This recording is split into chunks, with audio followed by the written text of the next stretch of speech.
Hello जी, एक बार फिर से आपके अपने YouTube channel AB² educational group में स्वागत है। तो दोस्तों, आज मैं 10th क्लास का बायोलॉजी लेकर आया हूँ, जो आपका फर्स्ट चैप्टर है, चैप्टर नंबर फर्स्ट। यानी इसका आपका जो चैप्टर का नाम है आपका लाइफ प्रोसेस एंड न्यूट्रिशन, यानी जैव प्रक्रम एवं प्रोसेस। बायोलॉजी का फर्स्ट चैप्टर है 10th क्लास। तो आइए दोस्तों, सबसे पहले समझते हैं कि जैव प्रक्रम क्या होता है। यानी जैव प्रक्रम यानी कहिएगा कि जैव प्रक्रम यानी लाइफ प्रोसेस होता है क्या, एंड न्यूट्रिशन क्या होता है, इसके बारे में हम लोग अध्ययन करते हैं। तो जैव प्रक्रम, प्रक्रम कहने का मतलब प्रोसेस यानी लाइफ, और उससे पहले आपका लाइफ यानी लाइफ को जीने के लिए जो प्रोसेस की आवश्यकता होता है, या जो प्रोसेस की आवश्यकता होती है, यानी जीने के लिए जो आवश्यकता होता है, जो रिक्वायरमेंट होता है, उसी को क्या कहेंगे, जैव प्रक्रम कहेंगे। अब सुनिएगा, इसको समझते हैं। आपका 2 नंबर का यदि आता है प्रश्न का 2 नंबर का पूछा जाएगा कि जैव प्रक्रम क्या है, इसके उदाहरण लिखें। तो सुनिएगा और समझिएगा। देखिए, जैव प्रक्रम क्या है, इसके बारे में आपको क्वेश्चन कहा गया है। तो सुनिए, क्वेश्चन को कैसे हल करेंगे, यानी लिखेंगे कैसे। यानी वे सारी प्रक्रियाएं जो जीवों के अनुरक्षण में सहायक होती है, अर्थात यानी कह सकते हो कि अर्थात वे सारी प्रक्रियाएं जो जीवों को इस संसार में जीवित रहने के लिए, यानी इस संसार में जिंदा रहने के लिए आवश्यक है, उन्हें जैव प्रक्रम कहते हैं, लाइफ प्रोसेस कहते हैं। यानी कह सकते हो कि जो हमें जीने के लिए जो आवश्यक है, जो काम करना हमें ज़रूरी है, यानी उसके बिना नहीं जी सकते हैं, और उसी प्रोसेस को क्या कहिएगा, जैव प्रक्रम कहेंगे, लाइफ प्रोसेस कहेंगे। दिक्कत नहीं ना। बताइएगा कौन कौन ऐसा चीज़ है जो हम लोग को जीने के लिए अति आवश्यक होता है, क्या क्या हम लोग को जीने के लिए रिक्वायरमेंट है, नहीं तो हम लोग जी नहीं पाएंगे। तो हम लोग को क्या है, सबसे पहले क्या है, हम लोग को जीने के लिए हम लोग को पोषण की आवश्यकता होती है, तो ही हम लोग को एनर्जी मिलेगी। फिर पोषण है, फिर हम लोग को डाइजेशन है, यानी जो खाएंगे उसे पचाएंगे, नहीं पचेगा फिर आपको बहुत सारे बीमारी से हम लोग ग्रसित हो जाएंगे। फिर आपको श्वसन, यानी आपको कह सकते हो सांस लेना भी आपको बहुत ज़रूरी है, अति आवश्यक है। फिर आपका परिवहन, यानी कह सकते हो कि जो भी एनर्जी हमने ग्रहण किया उसे हर एक बॉडी के पार्ट तक पहुंचाना बहुत ज़रूरी है। ये नहीं कि सिर्फ खाना खाए तो बस हमारा कुछ ही पार्ट तक गया था, यानी कह सकते हो कि कुछ पार्ट हमारा विकसित हो पाएगा और कुछ नहीं हो पाएगा। इसीलिए हम लोग को परिवहन बहुत बहुत ज़रूरी है। फिर आपका होता है प्रजनन। प्रजनन कह सकते हो कि इस इन्वायरमेंट में हमें अपने पीढ़ी को आगे बढ़ाने के लिए प्रजनन यानी रिप्रोडक्शन भी करना बहुत ज़रूरी है, नहीं तो हमारा पीढ़ी आने वाले समय में लुप्त हो सकती है। यानी ये सब चीज़ें आपका ज़रूरी है जैव प्रक्रम। ने कहिएगा कि पोषण की ज़रूरत होती है, पाचन की, श्वसन की, और परिवहन की यानी सर्कुलेशन की, फिर आपका प्रजनन यानी रिप्रोडक्शन की। ये सब सारे प्रोसेस हमें बहुत ज़रूरी है, और इस सारे प्रोसेस को ही क्या कहिएगा, हम लोग जैव प्रक्रम कहेंगे या लाइफ प्रोसेस कहा जाएगा। दिक्कत नहीं ना। तो ठीक है, आगे की ओर चलते हैं। सबसे पहले पोषण क्या है इसके बारे में देखते हैं कि पोषण क्या होता है। तब पोषण क्या होता है, यानी कह सकते हो कि कोई भी कच्चा पदार्थ यदि हम खाएंगे तो उससे हमें एनर्जी की प्राप्ति होगी, या कोई भी पोषक पदार्थ लेंगे यानी खाने योग्य पदार्थ, उससे यदि हमें ऊर्जा की प्राप्ति होती है, और उस ऊर्जा का उपयोग हम लोग अपने शरीर में अपने ऊतक को विकसित करने के लिए करते हैं, वही आपका क्या कहलाता है, पोषण कहलाता है। वही आपका प्रोसेस भी आपका पोषण कहलाता है। यानी कह सकते हो कि पोषक पदार्थ को ग्रहण करने एवं उनके उपयोग करने की प्रक्रिया को ही पोषण कहते हैं। यानी पोषक पदार्थ का उपयोग करेंगे, फिर उसे ग्रहण, यानी कहेंगे कि ग्रहण करेंगे, ग्रहण करके उपयोग करेंगे कोई भी चीज़ें में, वही आपका क्या, उसे प्रोसेस को ही क्या कहेंगे, न्यूट्रिशन कहेंगे, आपका पोषण कहेंगे। फिर आता है कि पोषक पदार्थ होता क्या चीज़, यानी कह सकते हो कि वैसा पदार्थ जिसे जिसे कोई भी जीव वातावरण से ग्रहण करता है, यानी इन्वायरमेंट से ग्रहण करेगा, और उनका उपयोग ऊर्जा प्राप्त करने और जैव संश्लेषण करने में मदद करता है, उसी को क्या कहेंगे, पोषक पदार्थ कहेंगे। तब पोषक पदार्थ निम्नलिखित प्रकार के हैं, जो इस प्रकार के से आप देख सकते हैं।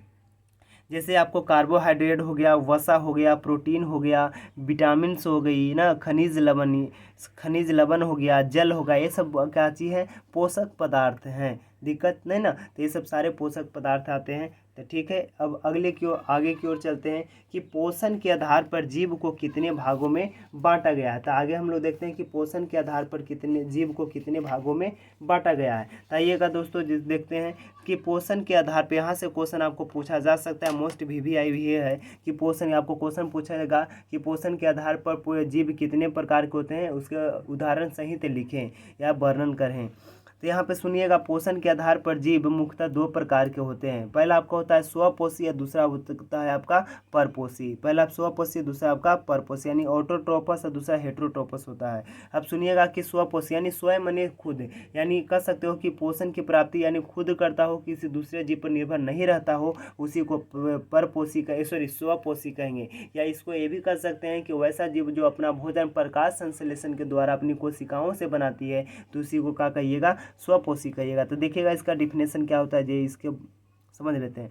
यानी वैसा जीव जो अपना भोजन स्वयं यानी खुद या प्रकाश संश्लेषण के द्वारा बनाता हो, वैसे जीव को स्वपोषी जीव कहते हैं। यानी स्वयं बनाता हो और किसके सहायता से, यानी प्रकाश संश्लेषण की सहायता से बनाता हो, तो उसी को क्या कहिएगा, स्वपोषी जीव कहिएगा। जैसे कि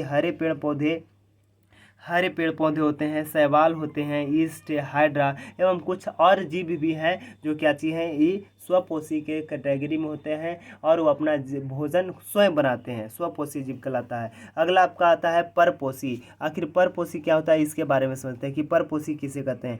तब परपोषी जीव यानी वैसा जीव जो अपना भोजन स्वयं न बनाकर दूसरे जीवों पर निर्भर होता है, वैसे जीव को, यानी कह सकते हो कि अपना भोजन किसी दूसरे जीव से प्राप्त करेगा, ग्रहण करेगा, तो वैसे जीव को परपोषी कहा जाएगा, परजीवी कहा जाएगा।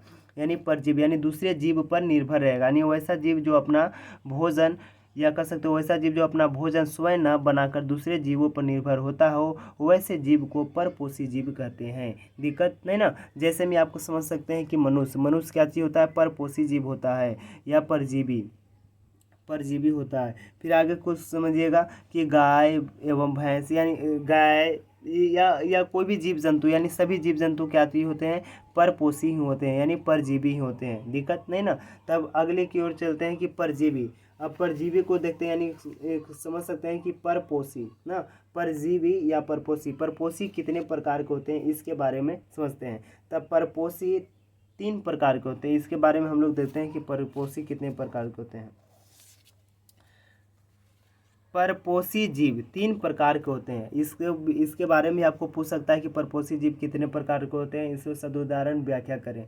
तो सुनिएगा, परपोषी जीव ताकि आपका बायोलॉजी आपका होता है लैंग्वेज वाली सब्जेक्ट है, इसमें आपको कुछ चीज़ें आपका लैंग्वेज का ही रहता है, जो आपको लैंग्वेज के तौर पर आपको लिखना ही पड़ेगा, है ना।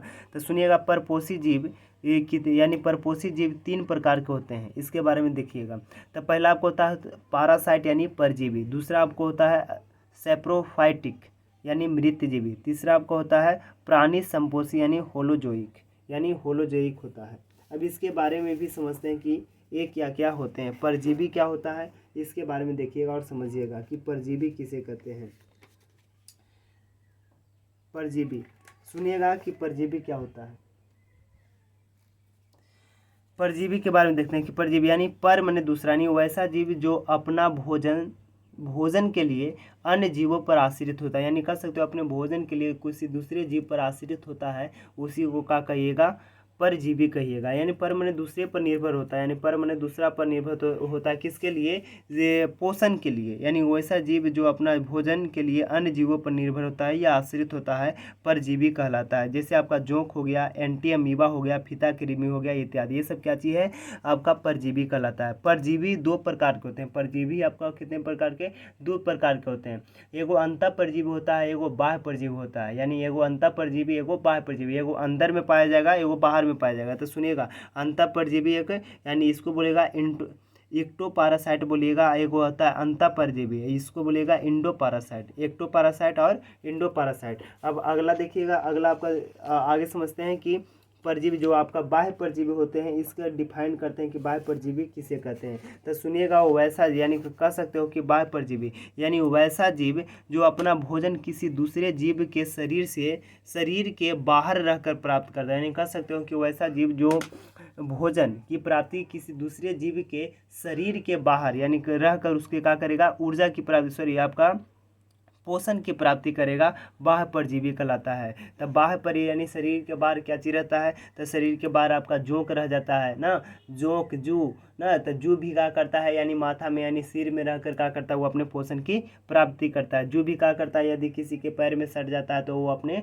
ऊर्जा की प्राप्ति कर लेता है। फिर आगे आपका होता है अंतःपरजीवी। अंतःपरजीवी के बारे में समझते हैं कि अंतःपरजीवी यानी शरीर के अंदर में रहेगा, सिंपल सी बात, यानी वैसा जीव जो अपना भोजन किसी दूसरे जीव के शरीर के अंदर रहकर, यानी शरीर के अंदर रहकर ऊर्जा की प्राप्ति करेगा। या कह सकते हो कि वैसा जीव जो अपना भोजन किसी दूसरे जीव के शरीर के अंदर रहकर प्राप्त करता हो, वैसे जीव को अंतःपरजीवी कहते हैं। तो शरीर के अंदर आपका क्या रहता है, गोल कृमि होता है, फीता कृमि होता है, प्लाज्मोडियम होता है। ये सब सारी चीज़ आपको पढ़ना भी है। अब सुनिएगा, ये आपका 10th क्लास में है तो हायर लेवल की पढ़ाई हो नहीं सकती है, जो आपका है उसी चीज़ को हम आपको सिलेबस को लेते चलते रहे हैं। तो गोल कृमि, फीता कृमि, प्लाज्मोडियम इत्यादि। मृतजीवी आगे आते हैं। मृतजीवी क्या होता है, यानी कह सकते हो कि वैसा जीव जो अपना भोजन सड़े गले, यानी जो सड़ जाता है, गल जाता है, उसमें बहुत सारे बैक्टीरिया लग जाते हैं ना, उसी को क्या करेगा, कंपोस्ट बना देता है। यानी वैसा जीव जो अपना भोजन सड़े गले पेड़ पौधे से प्राप्त करता है, यानी वैसा जीव जो अपना भोजन सड़े गले पेड़ पौधे एवं मृत शरीर से, यानी मरे हुए जीव जंतुओं से प्राप्त करता है, मृतजीवी कहलाता है। दिक्कत है ना। जैसे आपका कवक हो गया, जीवाणु हो गया, वायरस इत्यादि, ये सब सारी क्या करता है, मरे हुए जीव से अपनी ऊर्जा की प्राप्ति करती है। ठीक है दोस्त, यहाँ तक ही आज की क्लास रखते हैं। तब तक लिए बाय बाय, नमस्कार। यदि ये वीडियो आपको पसंद आता है तो वीडियो को प्लीज़ लाइक कीजिएगा और हमारे चैनल को सब्सक्राइब कीजिएगा। जितना हो सके इस वीडियो को शेयर करें। ठीक है, तब तक के लिए नमस्कार, बाय बाय। अगले वीडियो में बहुत ही जल्द मिलेंगे।